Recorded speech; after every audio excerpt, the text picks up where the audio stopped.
थोड़ा ध्यान लगाकर सुनना।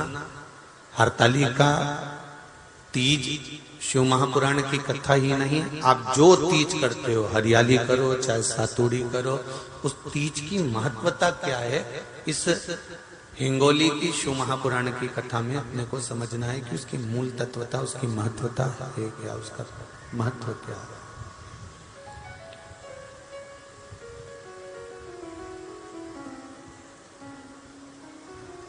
भगवान ब्रह्मा, भगवान विष्णु और भगवान शिव,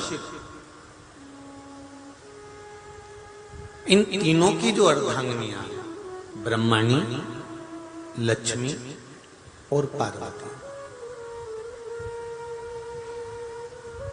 इन तीनों ने तप कर कर, साधना कर कर ब्रह्मदेव को, भगवान विष्णु को और भगवान शंकर को प्राप्त किया। और तीनों ने प्राप्त कर कर तीनों देवताओं से वर मांगा कि वर हमको ऐसा दीजिए कि हमारे तप साधना का फल नारी को तीज के दिन प्राप्त हो जाए। अब देखिए जरा, एक ही व्रत से, एक ही उपवास से उसको संपूर्ण तप साधना का फल प्राप्त हो रहा है, संपूर्ण तप साधना का फल उसको मिल रहा है मात्र एक व्रत से। केवल एक व्रत कर रहे हैं और संपूर्ण तप साधना का फल उसको प्राप्त हो रहा है। ऐसा कोई व्रत, ऐसी कोई साधना, ऐसा कोई शंभो शरण मांगो घड़ी रे घड़ी दुख काटो, दया करी न दर्शन आपो, शंभो शरण घड़ी मांगो घड़ी रे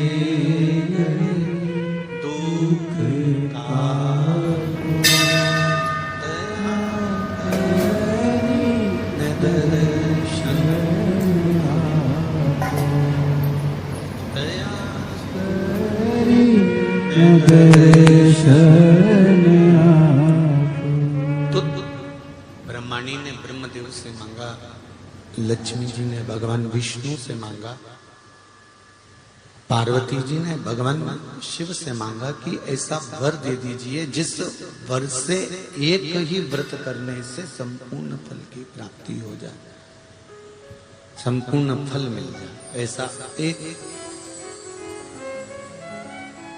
व्रत का फल दे दीजिए, मात्र एक व्रत का। अब देखिए, हरियाली तीज करने वाली माताएं थोड़ा ध्यान से सुनना।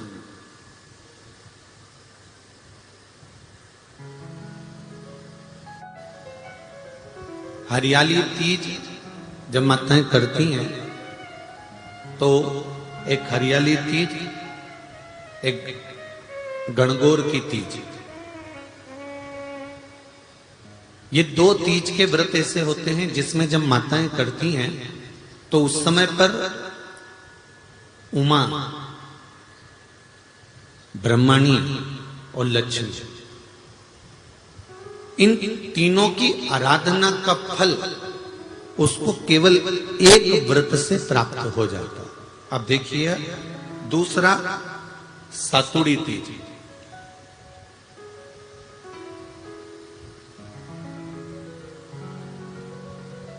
इसमें उमा और महेश्वर, उमा और महेश, ब्रह्माणी और लक्ष्मी, इन चार के व्रत तप का फल एक साथ सातुड़ी तीज के दिन प्राप्त हो जाता। अब एक आती है हरतालिका तीज। आप लोग करते हो हरतालिका? यहाँ लोग करते कि नहीं करते? करते हैं यहाँ पे हरतालिका? कौन कौन करता है? जरा हाथ उठाओ तो जरा। अरे सभी करते हो, रखो रखो, बहुत बढ़िया, बहुत अच्छी बात। एक आती है हरतालिका तीज। इस तीज का व्रत माता पार्वती बेल वृक्ष के आनंद के साथ में फुलेरा बनाकर करती है, और जिसमें इस हरतालिका में माता पार्वती जी के जितने जन्म पहले हुए हैं, माता पार्वती का जन्म तो 52वें नंबर का, 52 नंबर पे माता पार्वती का जन्म है। इससे पहले तो माता के 51 जन्म पहले हो चुके, 51 जन्म माता पार्वती का पहले हो चुके। तो वो जितने जन्म माता पार्वती पूर्व में ले चुकी हैं, ब्रह्माणी जितनी बार ब्रह्मदेव के साथ में विराजमान हो चुकी हैं, इंद्राणी जितनी बार इंद्र के साथ विराजमान हो चुकी हैं, और लक्ष्मी चाहे वो राधा के रूप में हो, चाहे वो रुक्मणी के रूप में हो, चाहे वो सतभामा के रूप में हो, चाहे वो यमुना के रूप में हो, चाहे वो गंगा के रूप में हो, जितनी बार माता लक्ष्मी ने रूप धारण करे हैं वो सब रूप में, और माता पार्वती अपने सारे रूप में, ब्रह्माणी अपने सारे रूप में, लक्ष्मी अपने सारे रूप में इस हड़तालिका तीज के व्रत को करने के लिए आतुर रहती हैं। और इस व्रत को कल कर एक दिन में ही संपूर्ण विश्व का जितना तप है, साधना है, उपवास है, सबका फल एक साथ एकत्रित कर लेती हैं केवल एक व्रत में, हड़तालिका तीज। अब एक बात ध्यान से सुनिएगा, सारे व्रत आपका अगर स्वास्थ्य खराब हो गया तो आप व्रत छोड़ सकते हो। जितने भी व्रत आप लोग कर रहे हैं पूर्व के, सोमवार, मंगलवार, एकादशी, छठ, पंचमी, चतुर्थी, अगर आपका स्वास्थ्य खराब है तो आप उस व्रत को छोड़ सकते हो, सारे व्रत को छोड़ सकते हो। पर तीज का जो व्रत होता है,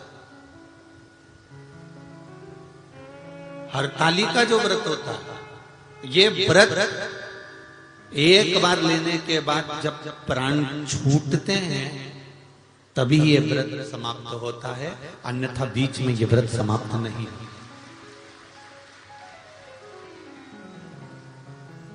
ये व्रत समाप्त होता ही नहीं। अगर शरीर से नहीं बनता कि अब हमारी अवस्था हो गई, अब शरीर से नहीं बन रहा है, तो भले एक पहर की पूजन कर कर, एक पहर का नियम धारण कर कर, एक पहर का स्मरण कर कर, एक पहर का पूजन कर धारण करो, और उसके बाद में भले आप थोड़ा सा जो भी आपको लेना है वो कर लो, पर इस व्रत को करना ही पड़ता है। इस व्रत का नियम ही यही है। इस व्रत पार्वती मैं तुम्हें प्राप्त हुआ हूं, यह हरतालिका तीज के व्रत का फल है। शिव जी कहते हैं पार्वती जो नारी हरतालिका तीज के व्रत का स्मरण करती है, फुलेरा जो बांधा जाता है उसमें 5 माला से ज्यादा माला लटकना चाहिए, 5 से कम नहीं। कितनी? जैसे माला जो लटकाते हो वो 5 से ज्यादा होना चाहिए। 5 तो जया, विषहरा, शामलीबारी, दौतली, देव, इससे अधिक होगी चलेगा, पर इससे कम फुलेरे के अंदर माला नहीं होना चाहिए महाराज। दूसरा, फुलेरा जहां हरतालिका व्रत हो वहीं पर बांधा जाता है। हरतालिका तीज का व्रत एक ऐसा व्रत होता है जो मरते दम तक रहता है। इस व्रत को छोड़ा नहीं जाता। ये नहीं कि सियोर वाले गुरुजी ने कहा और अपन ने एक बार कर लिया और अगली बार वो व्रत गायब हो गया, ऐसा नहीं होता। हरतालिका तीज अखंड सौभाग्य के लिए, वंश वृद्धि के लिए, कार्य सिद्धि के लिए और कुंवारी कन्याएं उत्तम वर प्राप्ति के लिए, आनंद सुख के लिए करती हैं। ऐसा नहीं है कि केवल स्त्री ही करती है। जब नारी किसी कारणवश व्रत नहीं कर पाती तो पुरुष इस व्रत को धारण करते हैं।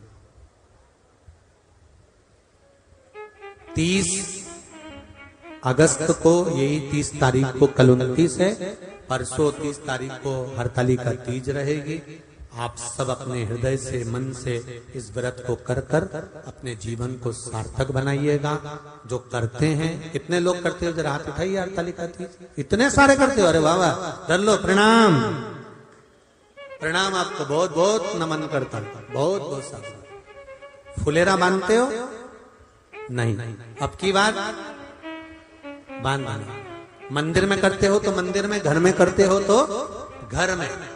फुलेरा वंश की वृद्धि करता है, फुलेरा अखंड सौभाग्य देता है, फुलेरा मन की कामना को पूर्ण करता है। जो बेटियां जिनका विवाह नहीं हो रहा हो या बेटे जिनका विवाह नहीं हो रहा हो, वो 7 स्थान पर कहीं फुलेरा बंधा हो तो फोन लगाकर पूछना कहाँ बंधा है, वहां का दर्शन करना। एक फूल में हल्दी कुंकू लगाकर शिव जी को चढ़ाकर फिर वहां से जाना। 7 स्थान के फुलेरे का दर्शन अवश्य करिएगा। जो व्रत नहीं करते हैं उनसे निवेदन है, कहीं हरतालिका हो रही हो तो वहां बैठकर अगर भजन हो रहे हो तो थोड़ी देर भजन गाने चले जाना। अपने मोहल्ले में, कॉलोनी में, सोसाइटी में कहीं हरतालिका तीज का व्रत हो रहा हो तो 2-4 मिनट जाकर दर्शन जरूर करना, जिससे भोलेनाथ आपका अखंड सौभाग्य करे और आपके मन की कामना पूर्ण करे।